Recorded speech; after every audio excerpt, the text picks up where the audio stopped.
Breaking news from Freeland UMC. We have the scoop. Food pantries are not the only pantries out there. There is a baby pantry in Saginaw. Can you believe a pantry of babies? No, not babies, I guess. Baby stuff. So we have included baby stuff to be counted as an item to receive a cross to hang in the sanctuary during Advent. So look for the new list in the narthex. Now, today I have Bob Lowell here to briefly talk about the endowment fund. So, what is the endowment fund exactly, Bob? Well, an endowment, as per the dictionary, is endowing funds or property to an institution or group as a source of income. Freeland United Methodist Church endowment was set up typically for nonprofit organizations, and these funds that were donated go to the endowment fund as principal. And when it goes into as principal, then it stays there as principal. The only the earnings off those funds actually are used for ministries, and they are requested through grants, and we'll have grant applications that people will request for the monies out of the earnings to use for ministries that they decide are really good for the church. Okay. And what is the history of the fund? Like, what have we used it for in the past, for an example? Uh, Years ago, Kurt and Donna Thayer back in 95, 94, brought the endowment into being at the church level, and we decided to do it. We decided to have the endowment. Uh, Pastor Jim Roll came in 1996, and when he came in here, he found out that we had the endowment fund started, but we also had a long-range plan started for building a church, and I'll get into that a little bit later. But so we moved forward with the endowment fund, and Kurt and Donna set up the endowment fund, and we got it passed at the ad board. And then during Jim's 16-year tenure at this church, we also decided that we wanted to build a brand new church, and that's the one you're sitting in today. So when we did this, we wanted to make sure that the income that comes off the earnings for the endowment fund are used for ministries, and we had an endowment theme and church theme that says "Leave a Legacy." Right. And the leave a legacy was that people could leave behind them something that would live on beyond them. Okay. Okay. What it's been used for is it was used for a caring ministry that we started, and it's still in working. The organ training ministry. We did the big curriculum for the Sunday school when Jay was here, and we did a youth ministry when Brian and Jenny were here, because we didn't have a youth ministry when Brian and Jenny came per se. So we decided to use it. They were very, very anxious to try it. So we said, hey, this is a good time to take advantage of this. And Brian and Jenny, throughout their tenure that they worked with the youth, he also did his studying, and now he's a pastor.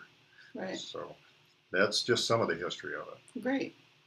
And so why is the endowment fund so important to this church, or why is it important to me as a member of the church to know that it's there and available? Okay. I'll take those questions kind of separately. One is, why is it important to the church? It's important because it allows for funding for ministries that we may not otherwise do. Okay. So, and one of the things that's important to the people is that the endowment fund is there so that the church can pull the earnings off those funds to do ministries. That's important to you, because then you can, if you decide to give property or money to the endowment fund, you just earmark it to the endowment fund, and then it goes there and it stays there. Mm-hmm. It isn't used for anything else.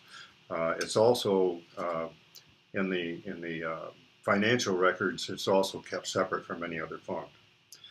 Okay. The nice thing about it is that fund keeps on giving. Right. So right. Even after you leave, for example, if I gave funds and I passed on, then those funds are still giving. Right. Okay. How can it inspire us to dream up new ministry opportunities for our community, do you think? There's something that I think is really important, because there's a lot of ministries out there that really need to be done. And there's a lot of needs in the community that we may not be doing at this point. And when we have the opportunity to do those, we should take advantage of them and just, be creative. Look around and see what the funds, see what's around that community or the area that really needs help, and bring it to the board and have that board approve it through a grant that would come as you apply for those grants. One thing I would like to say at this point is that when we were building this new church, the financing was really heavy, and I think it started out at tune of about 800,000. And after we got down to a certain level, we had quite a bit of money in the endowment fund, and we said, well, why don't we go ahead and see what we can do to get that interest rate down? So we borrowed money from the Freeland State Bank, and they gave it to us at 4%. And they do that, I understand, for churches. And then we borrowed from the endowment fund at 4%. We saved thousands and thousands and thousands of dollars when we did that. And that was just a God's blessing to us. Right. So we didn't give our money to the bank to be used for whatever they used it for. We gave it to ourselves. We had people who were really enthused about even helping out the endowment fund to add money to it. So it worked out really well. So now that is paid off, then that allows for the funds to now be available again to do new ministries, correct? Exactly. We paid off that endowment fund, and now we have over 300,000 in the endowment fund, and now we're looking for investments, and that's what we're doing now. Great. Well, it was great having you here talk to us today and give us a little information about the endowment fund. And I understand there's going to be a meeting after church service today. Oh yeah, we would like everybody that we could get to come to the meeting. The meeting's going to have a light lunch, and it's be served cafeteria style. And then we'll have the meeting, and the endowment fund and the church finances will be talked about. There'll be a question and answer period, and I think everybody could really benefit from it. We'll have on the tables in the back as you leave, you can pick up the endowment policy, you can pick up the foundation policy, you can pick up the history of the endowment. It's on a letter form, and also the minutes of the adoption of the endowment policy, the financial policy, and the foundation, and it was passed unanimously by the council. Okay, well, great. So there you have it. Pray often, be Christ-centered, live from Freeland FUMC.